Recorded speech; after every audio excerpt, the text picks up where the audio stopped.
Hello guys, bersama saya lagi dalam Alright Noper Channel. Hari ini saya agak muskil sahabat-sahabat semua. Ya, apabila peguam kepada Sanusi mengatakan Sanusi bukan pengganas. Ya, itu antara alasan mereka untuk cuba mendapatkan senarai nama saksi dalam pendakwaan ataupun perbicaraan membabitkan kes hasutan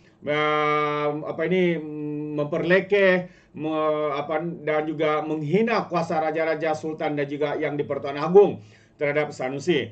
Jadi kenapa perlu mereka mahukan senarai nama saksi itu sahabat-sahabat semua? Ini yang menjadi muskil.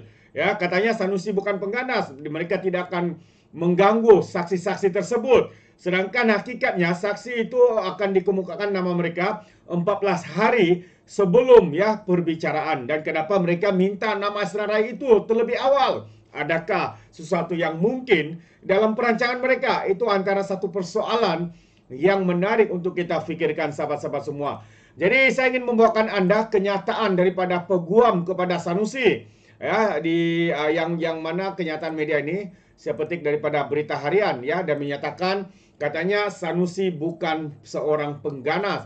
Itu antara kenyataan daripada peguam yang mewakili kepada Sanusi ini. Jadi sahabat-sahabat semua, kalau kita lihat kenyataan media ini, di mana menyatakan bahwa pihak pembelaan Datuk Seri ataupun Muhammad Sanusi Muhammad Noor menegaskan Menteri Besar Kedah itu yang berdepan tuduhan menghasut bukan pengganas katanya. Perkara itu dinyatakan oleh peguam Awang Armada Jaya, Awang Mahmud ketika memohon supaya senarai dan penyataan saksi kes membabitkan Sanusi masing-masing diserahkan dalam masa terdekat serta sebulan sebelum perbicaraan. Ini yang saya muskil saya katakan tadi sahabat semua. Kenapa mereka perlu minta senarai nama saksi-saksi tersebut? Jadi mungkin Anda boleh fikirkan sendiri. Ya. Jadi Awang Armada Jaya berkata, penyataan dan senarai saksi boleh diberi awal kerana tidak timbul isu keselamatan. Namun pihak pendakwaan masih tetap dengan pendirian supaya diserahkan selewat-lewatnya 14 hari sebelum perbicaraan mengikut undang-undang.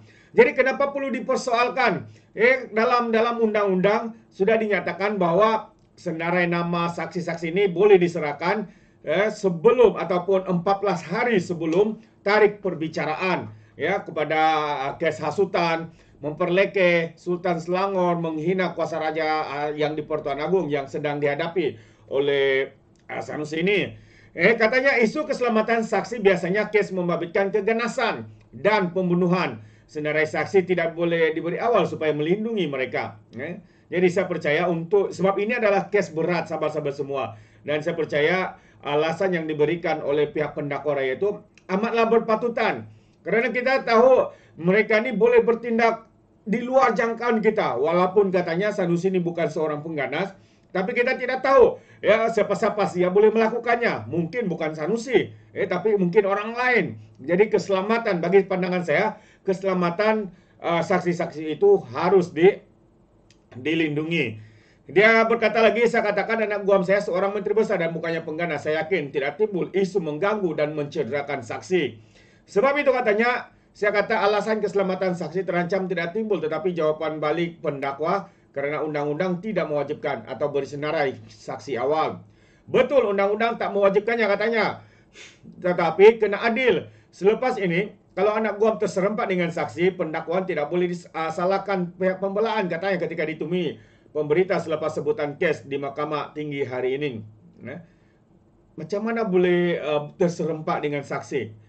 Kalau bukan disengajakan. Kalau bukan ada satu alasan yang cuba ataupun ada sesuatu yang cuba mereka lakukan sahabat-sahabat semua. Tidakkah itu menjadi satu pertanyaan kemuskilan kepada kita semua yang mengikuti kes hasutan, memperlekeh dan menghina kuasa yang di Pertuan Agong dan juga Sultan Selangor. Ini bukanlah kes biasa sahabat semua. Ini adalah satu kes profil tinggi. Yang didakwa itu, yang dibicarakan ini adalah seorang berjawatan tinggi. Menteri besar, bukan rakyat biasa sahabat semua. Menteri besar, pemimpin atasan kepada Parti Islam se-Malaysia.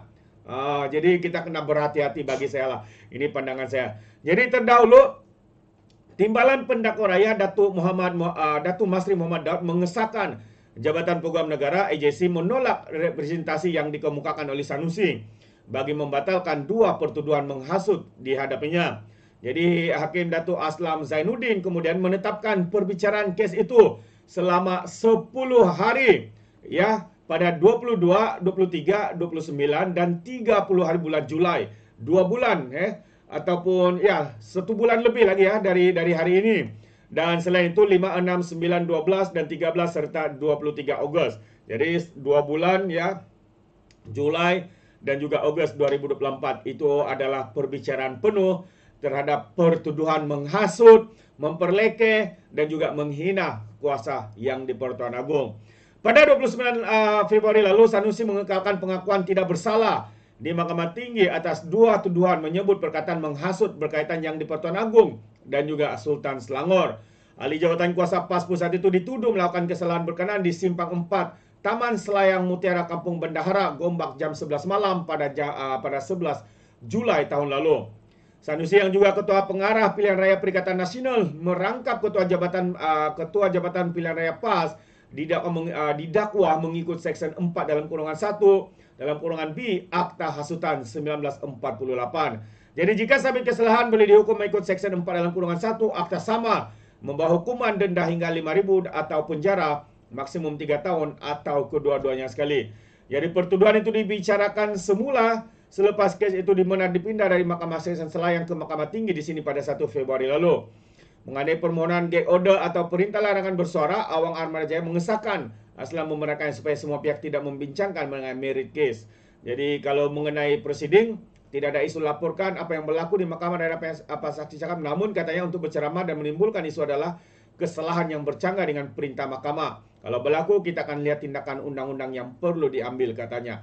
Oh ini dia sahabat-sahabat semua. Peguam kepada Sanusi menyatakan katanya anak guamnya bukan seorang pengganas. Kenapa harus meminta senarai nama saksi? Kenapa harus meminta senarai kenyataan ataupun saksi-saksi yang akan menjadi saksi kepada perbicaraan, kepada kes hasutan kepada Sanusi ini, sahabat-sahabat semua. Itu yang menjadi tanda tanya kepada kita semua. Jadi kita mengharapkan ya perkara itu dikekalkan dan nama saksi-saksi ini akan dikekalkan sehinggalah didedakan 14 hari sebelum tarik perbicaraan yang akan dimulakan ya kalau saya tidak silap pada 22 hari bulan ya. 22 hari bulan yang akan bermula pada 22 hari bulan Julai 2024. 2 bulan ya, 1 bulan lebih dari sekarang. Jadi ini yang saya katakan sahabat semua, karena